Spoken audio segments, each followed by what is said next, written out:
فضائل کا علم، فضیلت کا علم آئے گا تو عمل کا شوق پیدا ہوگا، عمل کرنے کا جذبہ ابھرے گا، اور اس کو خبر ہی نہیں مجھ کو کیا ملے گا تو وہ رسمی طور پر کر لے گا کہ فضائل کا علم سیکھو تاکہ اللہ کے حکموں پر چلنے کا شوق پیدا ہو، نبی کے طریقے پر چلنے کا شوق پیدا ہو، اور اس کے چھوٹنے کا خوف پیدا ہو کہ نبی کا طریقہ چھوٹ گیا، حکم ٹوٹ گیا، یہ بڑی آفت آئے گی۔ فضائل میں یہ دونوں باتیں بتائی جاتی ہیں، حکم پورا کرنے سے کیا ملے گا، حکم ٹوٹنے سے کیا ہوگا۔ اس لیے دین پر چلنے کے لیے فضائل کا علم دیا گیا، بہت پھیلا کر کے فضیلتوں کا علم دیا گیا کہ آدمی نماز کے لیے چلے تو اس کو ایک ایک قدم پر نیکی ملتی ہے، ایک ایک قدم پر، ایک قدم جو مسجد کی طرف اٹھے گا ہر قدم پر ایک نیکی لکھی جائے گی، ایک خطا معاف ہوگی، ایک درجہ بلند ہوگا، جتنے دور سے آئے گا اتنا فائدہ زیادہ ہوگا۔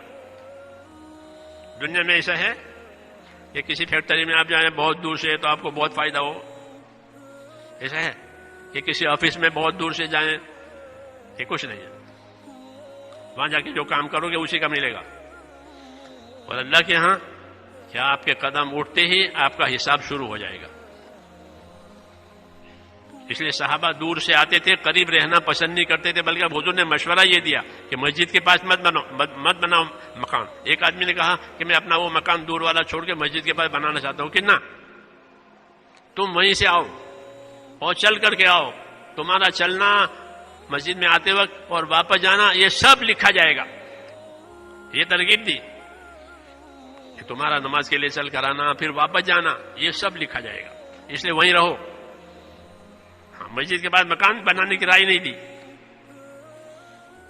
فضیلت کمانے کے لیے، کیا کمانے کے لیے؟ کہ فضیلتوں سے آخرت بنتی ہے، فضیلتوں سے آخرت کے اعمال آسان ہوتے ہیں۔ فضیلت نہیں جانے گا تو رسمی طور پر رواجی طور پر کر لے گا، سر سے اتر گیا۔ اس لیے اپنی عبادتوں کو صحیح بنانے کے لیے فضیلتوں کا علم دیا ہے۔ جی ہاں، کہ فضیلت جانو اور فضیلت جان کر کرو تاکہ اندر یقین بنے کہ اللہ مجھے یہ دینے والے ہیں، جس کے شوق میں کریں۔ اور کوئی گناہ کی بات ہے تو کہ گناہ پر کیا عذاب ہے وہ بھی جانو تاکہ وہ عذاب کا ڈر گناہ سے روکے۔ زندگی بنانے کے لیے کلمے کے ساتھ علم دیا گیا، فضیلت کا علم اور مسائل کا علم۔ مسائل کہتے ہیں طریقوں کو، جیسے میں نے کہا نا، سجدہ کرنے کا طریقہ، رکوع کرنے کا طریقہ، تو نماز پڑھنے کے طریقے، عبادت کرنے کے طریقے دیے، رسول کے ذمے طریقے بتانا۔ تو ہمارے دین میں ہر چیز کے فضائل بھی ہیں، ہر چیز کے مسائل بھی ہیں، ہر چیز کے، ہر شعبے کے۔ تجارت کے فضائل ہیں، تجارت کرو، تجارت کی فضیلتیں ہیں، اور تجارت کے مسائل ہیں۔ کھیتی کرو، کھیتی کے فضائل ہیں، جیسے نماز کے فضائل پڑھتے ہیں نا، فضائل نماز، کہ کھیتی کرو تو کھیتی کے بھی فضائل ہیں، اور کھیتی کے طریقے ہیں، کون سی کھیتی جائز ہے، کون سی کھیتی ناجائز ہے، کون سی تجارت جائز ہے، کون سی ناجائز ہے۔ نکاح کے فضائل، نکاح کے مسائل، ہاں، ہر چیز کے۔ عہدے کے فضائل، عہدے کے مسائل، عہدہ داری، لوگ چاہتے عہدہ، کہ عہدے کے فضائل بھی ہیں، عہدے کے مسائل بھی ہیں۔ منع نہیں کیا عہدہ لینے سے، منع نہیں کیا تجارت سے، منع نہیں کیا زمینداری سے، کہ ہمارے ہاں تو ہر چیز کے فضائل ہیں، ہر چیز کے مسائل ہیں۔ فضائل بھی یاد کرو، مسائل بھی یاد کرو، اور ہر شعبے میں جاؤ، تاجر بنو، زمیندار بنو، مزدور بنو۔ مزدوری کے فضائل ہیں، مزدوری کے مسائل ہیں۔ ایک آدمی مزدور ہے، کولی، لوگ کہتے ہیں کولی، یہ کولی نہیں، وہ ولی ہے۔ کیا کیوں؟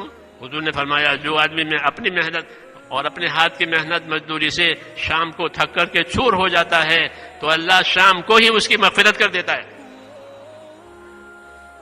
مزدور ہے، مزدوری کر رہا ہے، دونوں ہاتھوں کے بیچ میں پیٹ ہے، اس کے لیے اسے کرنا پڑتا ہے نا، تو محنت کرتا ہے، ہاں، تو اس کو اس کی محنت پر، اس کی مزدوری پر فضیلت ملے گی۔ تو ہمارا مزدور بھی کامیاب، ہمارا تاجر بھی کامیاب، ہمارا زمیندار بھی کامیاب، ہمارا عہدیدار بھی کامیاب۔ حضور صلی اللہ علیہ وسلم ایسا دین لے کر آئے،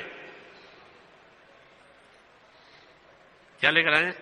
اس لیے ہم ان چیزوں سے منع کریں گے کہ مزدوری چھوڑو، دکانداری چھوڑو، زمینداری چھوڑو، کہ نہ چھوڑنے کی دعوت نہیں ہوتی کہ یہ کرو، لیکن اس کے علم کے ساتھ کرو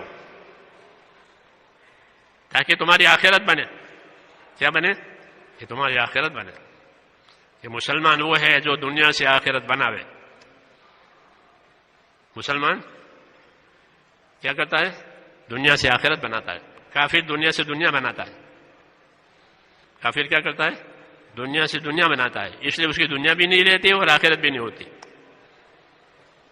ہاں، ایک اس کا کچھ بھی نہیں ہے، نہ دنیا اس کی ہے نہ آخرت اس کی ہے. دنیا تو اس نے چھوڑ دی، آخرت بنائی نہیں اور آخرت میں پہنچ گیا ہے.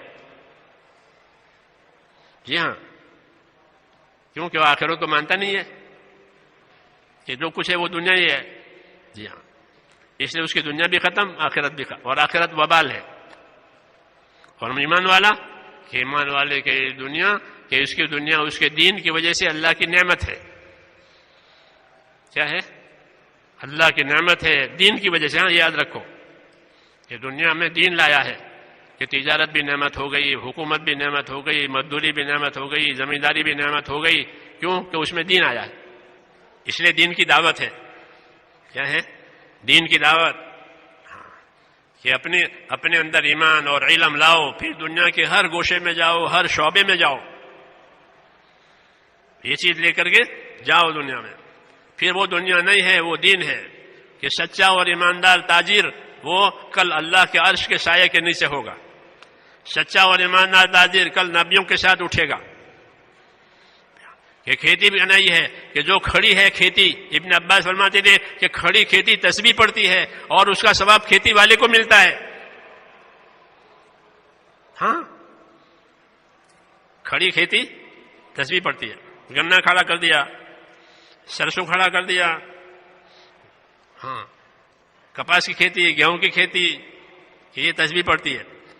اور ثواب اس کا ہے، کمائی ہے، مال بھی ملتا ہے، ثواب بھی ملتا ہے. مال بھی ملے گا، ثواب بھی ملے گا. رسول صلی اللہ علیہ وسلم فرماتے تھے میں دنیا اور آخرت کی بھلائی لے کر آیا ہوں، میری بات مان لو. کہ ابو سفیان میں دنیا اور آخرت کی بھلائی لے کر آیا ہوں، میری بات مان لو، تو ثواب بھی ملے گا اور مال بھی ملے گا کھیتی میں سے، کیوں کھیتی تسبیح پڑ رہی ہے. جی ہاں، یہ مثال ہے فضائل کی اور مسائل کی، کہ ہر چیز کے فضائل بتائے. اس لیے ہم کہتے ہیں فضائل کی تعلیم کرو، فضائل کو سیکھو، فضائل کو سنو، تاکہ اللہ کے وعدوں کا یقین پیدا ہو جائے کہ میرا اللہ مجھے یہ دینے والا ہے. اس